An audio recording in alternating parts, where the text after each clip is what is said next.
ঈদুল আজহাকে সামনে রেখে কোরবানির পশুর হাট ও খামারগুলোতে আবার দেখা মিলছে ব্যতিক্রমে নামের গরু মহিষ।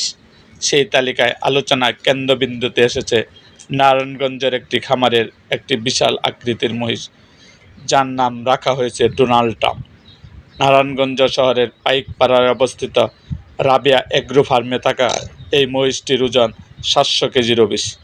খামারের স্বত্বাধিকার জিয়াউদ্দিন মৃধা জানান, এটি এলবোনো জাতের মহিষ।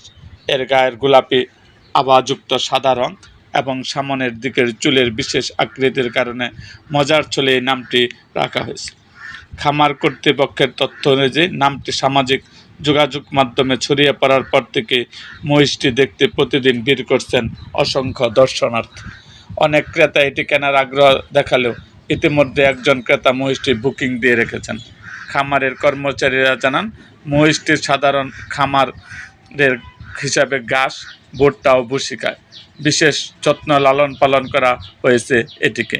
স্থানীয়দের মতে ঈদুল আজহার বড় ও আকর্ষণীয় পশুর পাশাপাশি ব্যতিক্রম নামের কারণে এসব পশু নিয়ে আলোচনা আগ্রহ তৈরি হয়। প্রতি বছরের বিভিন্ন খামারের রাজা, সুলতান, বাহুবলী কিংবা আলোচিত ব্যক্তিত্বের নামে পশুর নাম রাখার প্রবণতা দেখা যায়, যা ক্রেতা ও দর্শনার্থীদের মধ্যে বাড়তি কৌতূহল তৈরি করে। এরকম আরও ভিডিও পেতে আমাদের মুক্তাগাছার ইতিহাস মিডিয়া ইউটিউব চ্যানেলটিকে সাবস্ক্রাইব করুন এবং পাশে থাকা বেল আইকনটি বাজিয়ে দিন।